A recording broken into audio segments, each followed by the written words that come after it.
bukan konstitusi, prostitusi. Prostitusi itu ya haram, tapi nikah siri itu halal. Apa yang beda? Nikah siri la nikah illa biwalin wa syahidain yang adil. Nah, itu nanti dikaitan dengan pernikahan itu menjadi sah ketika nikah siri dalam hukum Islam. Tentu tidak menjadi baik di dalam tatanan hukum positif negara. Contoh lain misalnya, kalau ini pernikahan kita contohkan besok, adalah muamalah transaksi. Mas Bima itu juragan kambing sama sapi, punya banyak kotoran, kotoran kambing. Ya. Per tahun itu menghasilkan 5 truk kotoran kambing sama sapi. Nah, Mas Ali itu juragan perkebunan yang memang butuh rabuk rabuk dari kotoran sapi ataupun kambing. Memang kotoran yang baik itu kambing ya, yang bagus ya. Cuma memang harus difragmentasi atau diendapkan dulu, tidak langsung dirabukkan. Katanya begitu. Nah, rabuk yang bisa langsung itu justru dari kelinci ataupun marmut itu ya, itu langsung bisa digunakan dan tanaman itu akan sangat subur sekali. Kenyataannya begitu. Nah, kembali pada tatanan hukum tadi. Jadi kalau misalnya Mas Ali itu sebagai juragan yang punya 5 hektar tanah, lalu Mas Bima yang punya terkotoran sapi dan kambing tadi, lalu Mas Ali bilang, Mas Bima, saya beli ya kotoranmu, kotoran kambing maksudnya sama sapi, ya 5 truk itu misalnya 20 juta. Satu truknya 5 juta ya. 4 truk itu 20 juta. Nah, itu tidak boleh. Kenapa? Karena di situ barang najis. Dan ini kan banyak dilakukan tanpa syarat. Jadi Mas Ali masuk di dalam lingkaran yang najis, najasah. Karena apa? Kotoran sapi, kotoran kambing itu najis, tidak boleh dibeli. Lalu bagaimana? Nah, akadlah yang membedakan. Maka Mas Bima ketika kemudian punya sapi 100, kambing 100, dikandangkan lalu dikelola oleh 5 orang, itu maka Mas Ali tinggal bilang, Mas Bima, yang kotoran sapi dengan 1 tahun ini 4 truk, itu saya ganti jerih payah mengumpulkan, dan kamu juga mempekerjakan para pekerja itu, saya ganti jerih payah itu 20 juta. Karena Anda mempekerjakan jasa orang-orang yang membersihkan kandang sapi dan kambing dengan. Nah, disinilah perbedaan antara membeli dan juga memberikan ganti jasa. Itu berbeda. Jadi prosesnya transaksi ada secara hakikatnya itu berbeda pada peralihan pemberian ganti jasa, yang satu lagi jual beli. Padahal barangnya beralih dari Mas Bima ke Mas Ali. Prostitusi nanti kira-kira terjadi proses ya hubungan antara laki-laki dan perempuan, tetapi berbeda dengan pernikahan karena yang membedakan adalah persoalan akad. Inilah kenapa kemudian di dalam proses muamalah itu menjadi sangat penting membahas tentang persoalan akad, ya, termasuk adalah barang di dalam objek ya terjadinya hubungan transaksi tadi, ya. Nah, Rashid Ridha misalnya memberikan makna dari bagaimana transaksi itu sebagai tukar menukar barang yang bermanfaat sehingga terjadi hubungan baik, saling ridho. Wa halallahu bai'a wa harramat riba. Kalau riba pasti ada di situ unsur yang tidak mengenakan. Sehingga dengan demikian maka as the last our studies today, aturan-aturan Allah yang mengatur ya relasi kemanusiaan untuk pemerolehan dan pengembangan harta, itulah yang dimaksud dengan kegiatan ekonomi manusia atau muamalah. Oleh karena itu, maka di dalam proses muamalah itu ada 3 proses yang harus halal. Jadi sekali lagi kalau Mas Ali tadi itu bertransaksi sama Mas Bima, sebelum melakukan transaksi ya before itu juga harus halal. harta yang dipakai Mas Ali untuk beli kotoran sapi atau mengganti jasa tadi itu harus halal. Oke.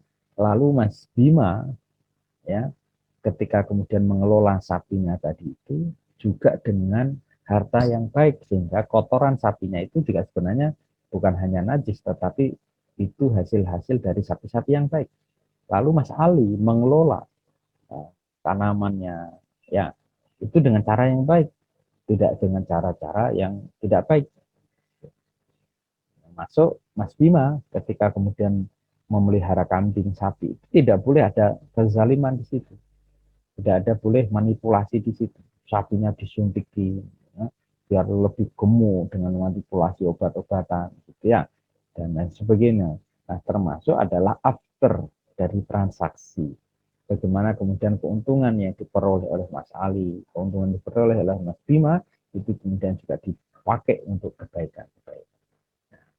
Disinilah menjadi satu bentuk hukum betapa kemudian menjadi penting kaitannya dengan persoalan muamalah ini, kita mendapatkan harta itu dengan baik, dengan cara yang baik, dikelola dengan baik, dan juga lalu ditasarufkan secara baik. Ya. Oke. Itu sebelum nanti ada tambahan lain, ada yang mau ditanyakan lagi? Silakan.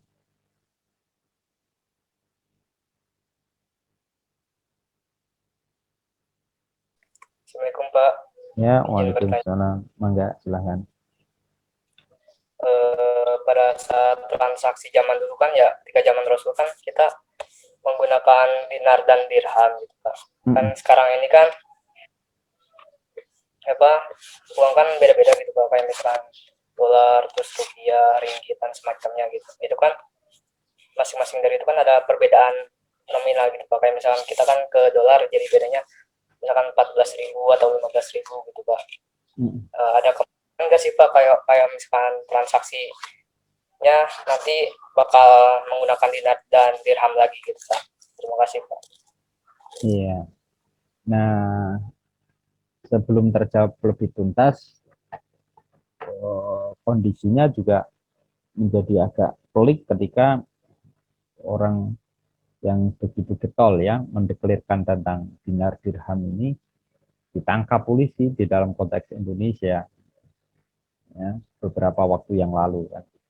Ini menjadi soal juga. Nah, ketika probability apakah nanti ada kemungkinan kembali ke sana? Kemungkinan iya, tapi dinar dan dirham itu kan sesungguhnya mata uang di sana. Kalau kita bisa melihat pada konteks sekarang itu emas, sesungguhnya yang harganya stabil. Nah, apakah kemudian nanti emas nampaknya dari beberapa indikasi itu Amerika dan kawan-kawannya itu sudah lebih mempersiapkan. Begitu nanti terjadi berbagai resesi di ekonomi dunia, maka orang akan mencari timbangan itu kepada emas, dan ini sudah di dalam apa ya, datanya perlu ditelusuri di dalam ya, tapi kalau kita bisa melihat dengan freeport, dengan melihat perkembangan kekinian itu justru emas kita di Indonesia itu sudah banyak dikeruk. Nah, kaitannya apa dengan uang? Kita sekarang coba misalnya melihat mana tadi, ini anggap aja lah kertas uang ya, walaupun ini bukan uang. Ini soalnya dompetnya di belakang, nanti harus nyopot handset ya. Ini misalnya Mas Ali, ini berapa? 100.000. Oke. Ini 100.000. Nah, ini ada uang. Ini 20, ini 2.000. 2.000. Anggap saja sekarang ini saya juga punya misalnya yang di sini ini dolar. Dolar saya ada di dompet, masih ada sisa dari Australia dulu. Nah, sekarang ini misalnya dolarnya Australia ya, atau dolar lah ya, ini 10.000, mungkin kurang atau lebih. Ketika kita ini berbilang 100 ribunya Indonesia, seperti ini misalnya kita anggap aja ini 2.000 ya, kelihatannya 2.000, mana yang kelihatan ya? Oh ya, ini 2.000. Kita anggap aja ini 100.000. maka biaya untuk penciptaan uang ini kan nggak mungkin 100. Ya, dia hampir sama relatif kertasnya, mungkin beda sedikit, tetapi nilainya tidak sedikit. Kalau dulu jual beli di masa Rasul, tentu kalau misalnya ini kambing, ya, lalu di sini ada sapi, maka jelas kambingnya 5, sapinya dapat 1, ya, dan biadin langsung terjadi pertukaran seimbang. Ini kambingnya 5, ini sapinya 1. Nah sekarang uang yang kita peroleh sapi 5 itu diganti dengan uang dolar atau diganti dengan rupiah, misalnya sapinya 20 juta. Padahal nilai 20 juta uang kertasnya ini tidak senilai itu. Nah, kalau kita bisa melihat pada konteks bagaimana lahirnya uang, itu untuk membuat simplifikasi transaksi. Masa kita kemana-mana memakai emas. Nah, inilah lalu menjadi suatu bentuk kebolehan memakai uang. Ya, pertanyaan lanjut adalah tadi dari Mas Ali, bagaimana dengan misalnya ini satu lembarnya Australia atau kemudian Amerika atau bahkan euronya Eropa, itu tak sebanding karena kemudian terjadi pergeseran atau kemudian hanya sekedar tampilan-tampilan angka di dalam bursa dan sebagainya. Ini kita yang masukkan dengan ketidakberdayaan di dalam proses ekonomi. Dan hutang kita yang kemarin itu sebatas 4.000 triliun, sekarang naik karena kemudian dolar yang naik.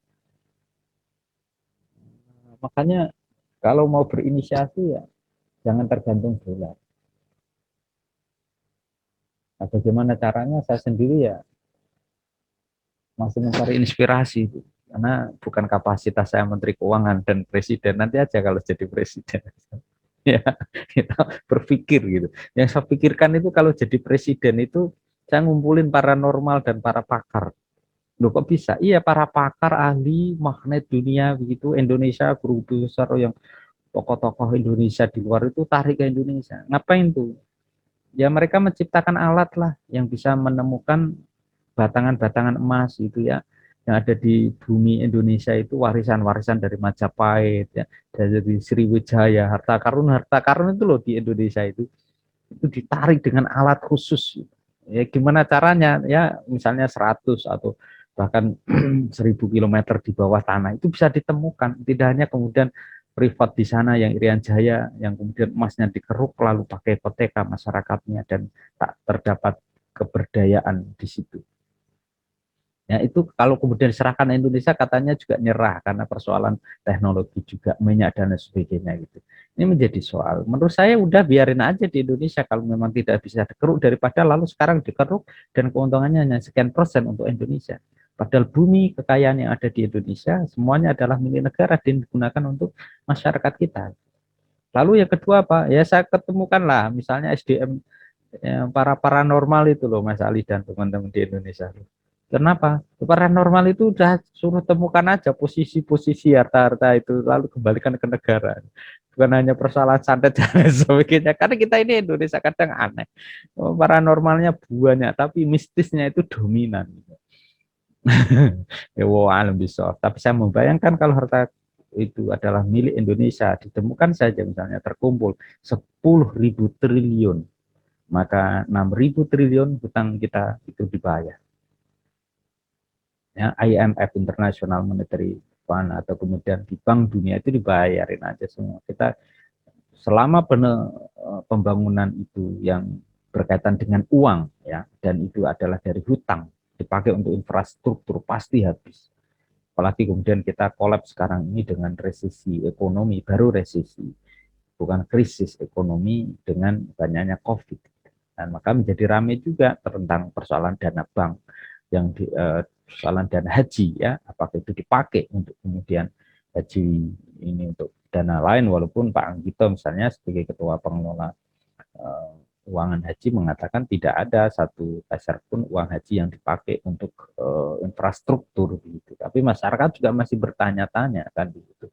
Ya mungkin ini karena trauma-trauma keuangan di dalam konteks kita nasional ini. Nah, peluangnya bagaimana? Saya kira Mas Ali untuk menuju ke sana itu tetap ada. Tapi kalau saya boleh persentase itu hanya 30-an%. Pelaku-pelaku ekonomi Islam fanatik yang kira-kira melakukan gerakan itu. Wallahualam kalau misalnya nanti nggak tahu juga ini keterkaitan dengan Palestina ya dengan Israel ya dalam konstelasi global politik internasional dan keterkaitan dengan kiamat. Ini kan banyak itu video-video berkeliaran tentang akan munculnya Dajjal dan lain sebagainya ya, kemudian danau-danau yang di sana gitu. Oh alam, artinya ketika kemudian kalau saya secara ilmiah ingin menyatakan dalam keterbatasan ilmu saya, kiamah pasti akan terjadi. Berapa lama wallahu alam bisawab, dan itu Allah jelaskan, namun tidak secepat apa yang kemudian orang gaungkan. Artinya apa? Peluang bagaimana implementasi ekonomi syariah itu tetap akan menggeliat di dalam persoalan ekonomi ke depan.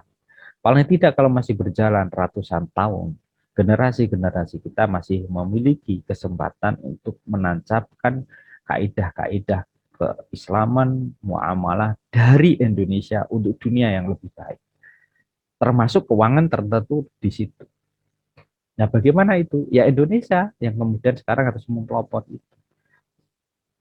Menggait dari Malaysia, menggait dari misalnya Brunei Darussalam, negara-negara Asia dulu yang kemudian dikelola dengan berbagai relasi-relasi perekonomian tertentu. Disitulah kalau kembali kepada masa Rasulullah, saya kok masih tidak terlalu melihat itu.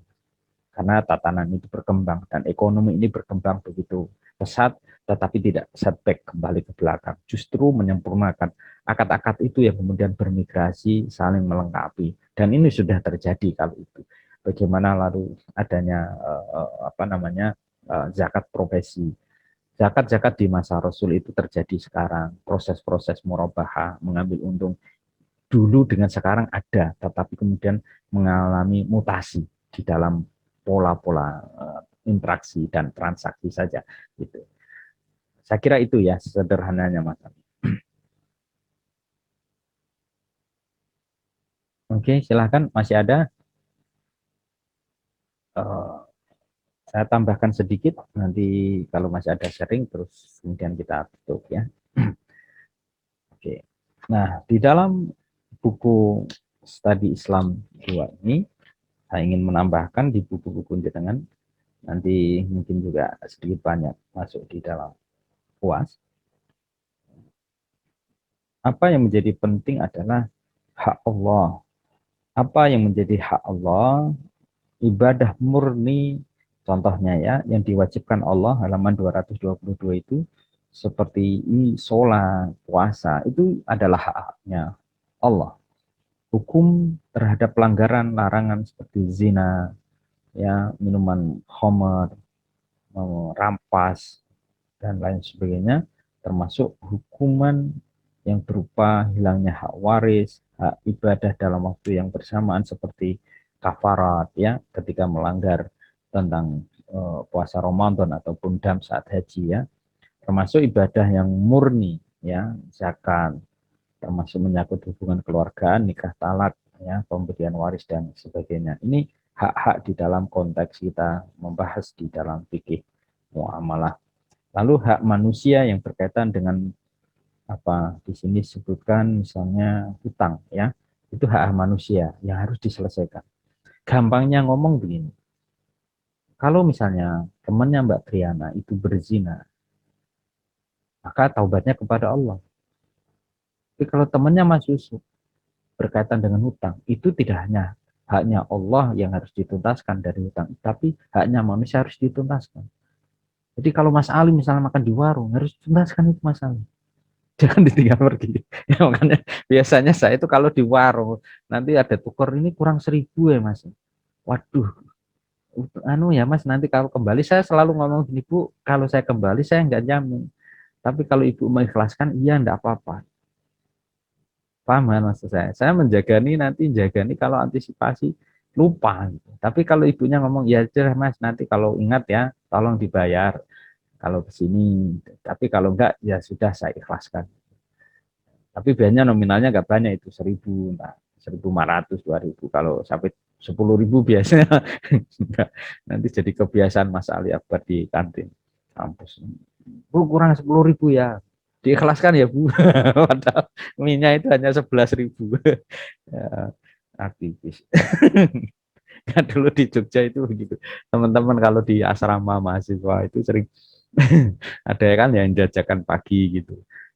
Mbak nanti ya kurangannya ya itu sampai numpuk banyak itu. Saya malah kadang berpikir ini kayaknya sampai wisuda kayaknya belum dibayar. Gitu. Kebiasaan teman-teman para boner-boner ya, ya ngebon maksudnya sama tukang warung-warung itu. Enggak, ini bukan Mas Ali, itu hanya contoh saja. Kebetulan teman saya namanya Ali Murtado misalnya. Sekarang penggede Depak di sana. Oke. Nah, konsep di dalam kita membahas tentang akad yang harus ada itu akidain. Jadi mau dikembangkan kayak apa, Gojek dan lain sebagainya, atau GoFood, atau nanti teman-teman membuat aplikasi sendiri ya, Go Mekah, atau misalnya Go Medina ya, atau Go Gogoan gitu ya. Itu harus ada objeknya, sesuatu yang diakadkan. Jadi kalau misalnya apa beli barang, ya barangnya ada. Kalau misalnya di display di dalam konteks misalnya teman-teman bikin flyer jualan mukena ataukah jualan apapun itu kambing dan sebagainya, maka apa yang dipesankan itu sesuai dengan barangnya gitu. Jangan dimanipulasi dengan perbaikan-perbaikan di foto. Nah, ini jangan sampai itu terjadi, mesti harus kita antisipasi termasuk zigotul akidah. Jadi pernyataan itu harus jelas, dan yang kemarin terjadi juga di Malioboro itu kan walaupun tidak persis di Malioboro karena mereka sudah bikin paguyuban ya di Jogja itu misalnya beli pecel lele harganya 35.000 itu kan nggak wajar atau bahkan sampai 45, padahal pecel lele wajarnya kan ya 10.000 lah atau 12.000 gitu. Nah itu karena ada tadi ngemplang itu. Hati-hati juga misalnya di terminal, di bandara, apalagi kalau di bandara itu kan karena ketidaktahuan harga oleh kita sendiri. Di sana pakai mie seduk ya bisa 15.000, padahal kalau di Burjo itu ya itu kan hanya ya 7.000 entah berapa gitu ya. Atau misalnya di tempat-tempat yang kita tempat wisata itu kan mesti harganya lebih mahal. Menurut saya dari pengalaman itu mendingan transaksi itu di awal. Jadi misalnya Mas Ardian lalu mau beli itu, Mbak, ini berapa? Pakai ayam, pakai teh berapa? Oh ya Mas, itu 18.000. Nah itu lebih aman daripada setelah dimakan, lalu ternyata harganya berapa? 50.000. Waduh, miso-miso lagi kan, kupu-kupu. Gini aja Pak, harganya 50 gitu.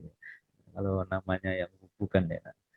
Termasuk disitulah adanya apa akad itu memiliki unsur kerelaan di dalam proses kita menjalankan di dalam muamalah.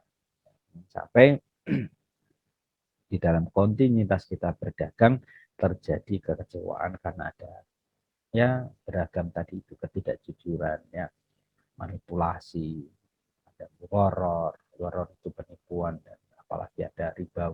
Mudah-mudahan itu bisa kita antisipasi dengan baik, termasuk dalam bisnis kita ya. Dan sekarang kalau kita mau bikin ke bank syariah misalnya, kita mau bisnis ya nggak apa-apa, ada skema kur ya kan. Kita telatenin dagangnya itu, dan juga kita bisa pakai untuk hal-hal yang dibolehkan, misalnya beli kendaraan dan sebagainya untuk dalam rangka mensukseskan bisnis kita, nah itu boleh.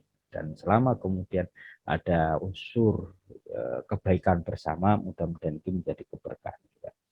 Saya kira itu teman-teman sekalian, sudah lebih dari jam 8.10. Tapi kalau mau ada yang di-sharing sebelum kita tutup, silahkan. Kalau tidak ada, langsung kita tutup. Dan insya Allah nanti Senin depan, itu tidak apa-apa Mas Ali ya, kita the last meeting, kita Zoom gitu ya, tentang pernikahan besok. Tapi kalau teman-teman ingin dibuatkan video ya nanti saya buatkan. Tapi kalau ingin pertemuan terakhir, kita lewat Zoom, insya Allah nanti Senin depan kita pakai Zoom, dan setelah itu teman-teman punya waktu untuk mempersiapkan UAS mata kuliah yang lain.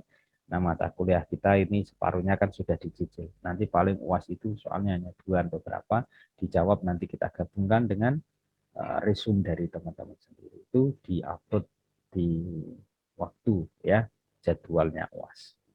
Itu ya.